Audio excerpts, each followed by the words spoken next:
When you're drafting, you sure don't have a lot of time. I wish it wasn't all the same deck. Benefit for the community. He would be surprised if there were more than 250 play sets in circulation. You actually have to figure out what everyone else is going to be anticipating. The conflict's escalating. It's the besiege happening, the war is starting. And this set has half Mirrodin, half Phyrexian. Grasp of Darkness is 2 black mana for an instant to give target creature -4/-4 until end of turn. I'm just excited just to open the packs and just try to build a deck.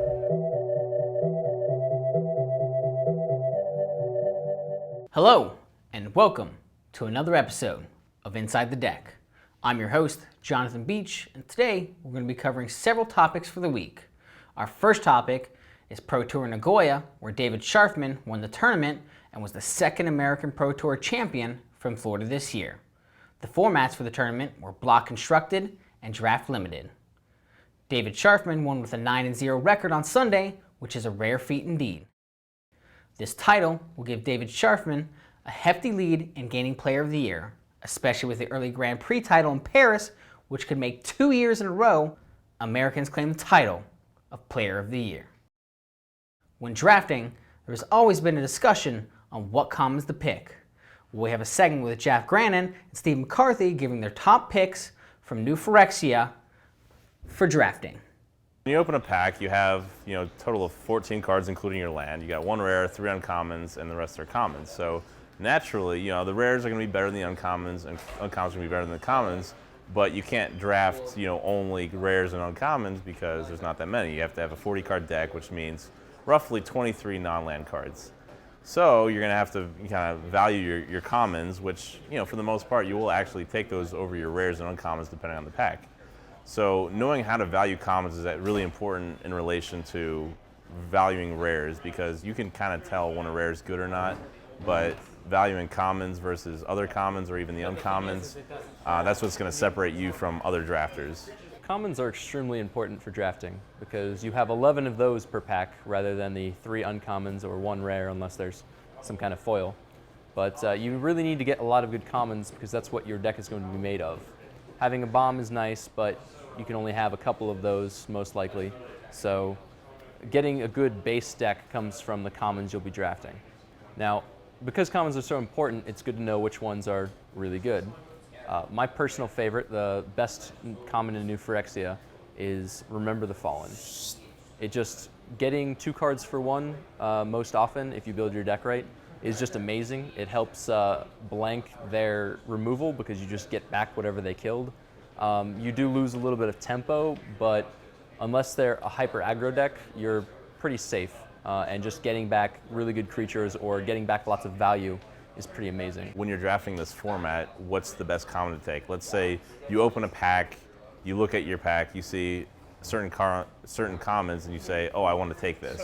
So the best common, I think, is Pith Thriller. That's my #1 common, and not because it's the best common, but because it leaves you open.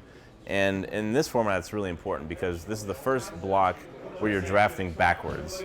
So you're starting with New Phyrexia, going to Mirrodin Besieged, and then going to Scars of Mirrodin. So the first pack you open is going to be Mirrodin or New Phyrexia. And you really want to make sure when you're drafting to keep your options open. Obviously, if you open a bomb in a certain color, you're more inclined to go that direction. But you want to make sure, if you're taking a common, it has to be good enough that it's worth being in that color. Because if you get cut off, then your deck's going to be a lot worse. So Pith Thriller is good in my mind because he leaves you open. He's a solid body, so he's 4 colorless, a Phyrexian black for a 2/4. When he comes into play, you get a creature -1/-1 counter. And that's really important in this format. This format's really dictated by 1 toughness creatures. You got your Manamir, you got your Smiths from Scars. You got a lot of infect creatures have 1 toughness, Plague Stinger, Time Strike, all the 2-drops basically.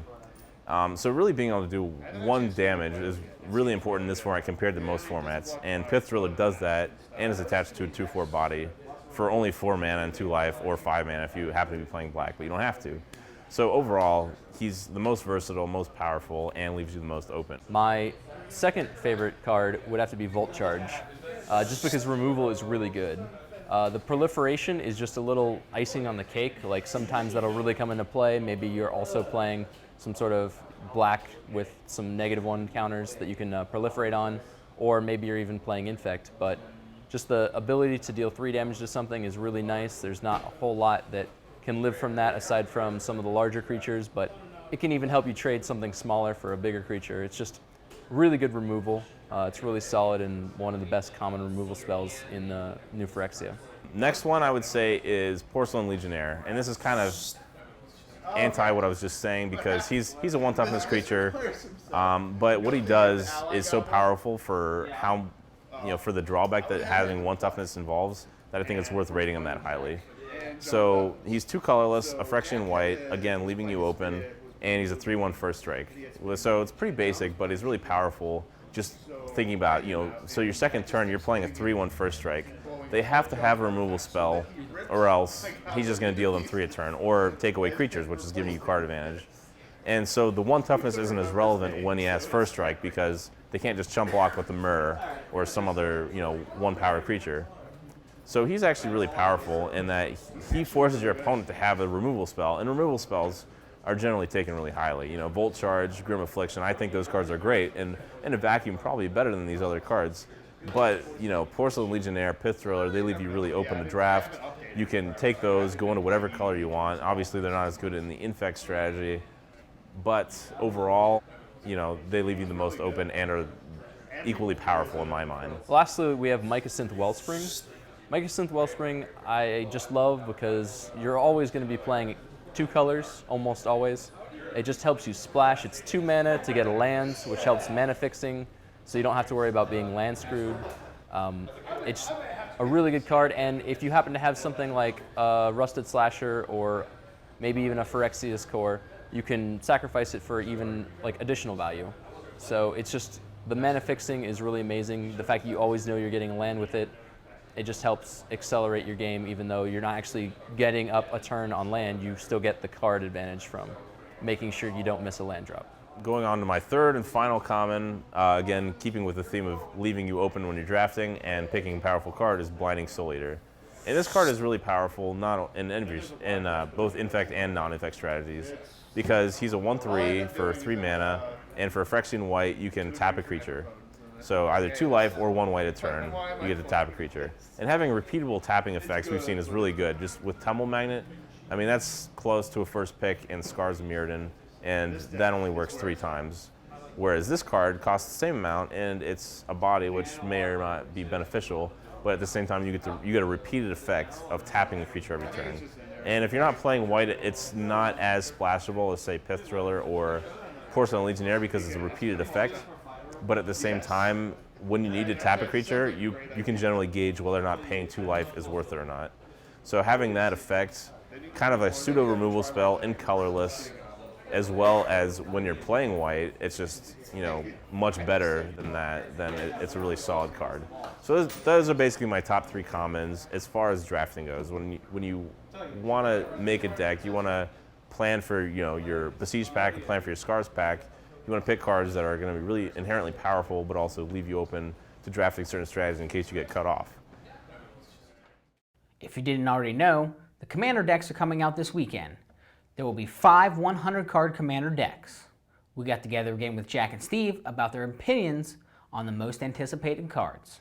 Commander is the interpretation of Elder Dragon Highlander, which is a 99-card deck and a 1-card general, or commander, as you might say. The commander is any legendary creature you want, with the exception of a couple banned ones, and you have to build your deck around that commander. And by that I mean you can only have colors that are in your commander's color identity. So let's say you have a blue-red general or a commander, you can have cards in your deck that are blue or red, but not any other colors. So Wizards is coming out with new commander decks, which are really interesting, and they're coming out with 51 new cards. And there are some really interesting cards in this lot, and I would have to say that my favorite ones, first off, is Chaos Warp. It's essentially Red Ablation, but better. I love Ablation, just the ability to get rid of any permanent, especially a commander, and just have them not be on the battlefield, not be easily tutorable unless you search somebody's library for it, is really, really huge. The fact that it has potentially less of a drawback than Ablation, like they get 2 cards off of Ablation, this, they might get nothing, or they might get something big if it's really bad. But the fact that they have less of a chance to get something and it still removes any permanent is really good. It's up for interpretation, I guess. I'm going to rate them based on how fun they are, not how inherently powerful they are. Because as a whole, you can treat Commander like a spike format where you just play the best deck, but that's not how people try to play it. So, and I think they really marketed this towards the casual crowd. So, my number one card is Collective Voyage. It's a green, and then so every player can pay any amount of mana, and everyone gets to search their deck for that many basic lands and put them into play tapped. And it's really good in my mind because Commander is a really slow format. You have 40 life, and generally games kind of start off slowly. People try to build up their board, do what they're trying to do.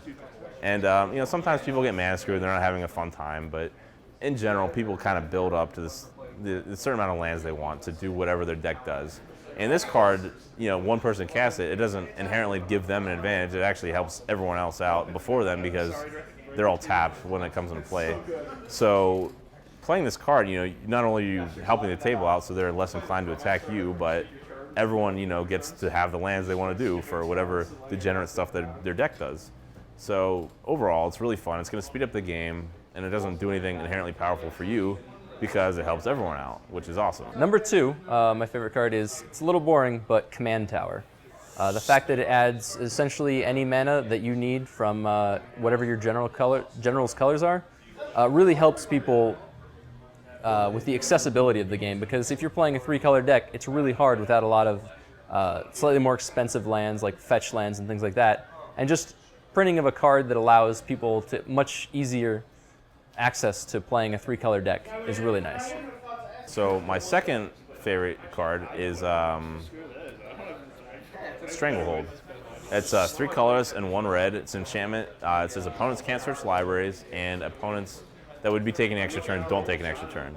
I like this card for a number of reasons. One, it really helps red as a color. Red, I think, is kind of underpowered in Commander and just in general. You don't see a lot of people playing red Commander decks.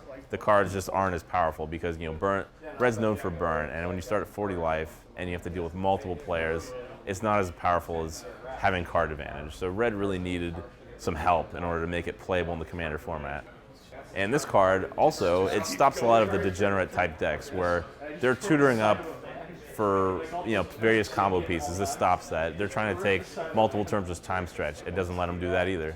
So overall, it's just kind of we're going to play this game fair and the way Commander should be played.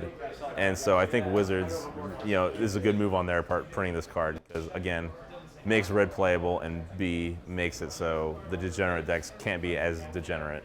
I mean, granted, they're going to have answers to this card, but for the most part, it's pretty sweet. It adds some interesting mechanics, such as join forces, which can really allow the group to choose what they want to do, more so than just each player vying for their own position. I honestly, at first, did not trust Wizards or whoever's making this to make a playable / fun Commander set. I thought it was really going to be too casual. The cards were just not going to be good enough. And we've seen a lot of cards in the sets that are just kind of big, dumb creatures for a lot of mana that a lot of people are going to enjoy playing with. But as far as playability goes and interaction-wise goes, they're not that exciting. But I have to say that they've really delivered. A lot of the cards they've come out with, are actually going to be played in the best decks, or people that, even the spikes that are trying to build the best decks, they're going to be running these cards as well. A couple of the cards I've been even talked about as seeing Legacy play because this new Commander set is going to be Legacy playable, which is kind of cool.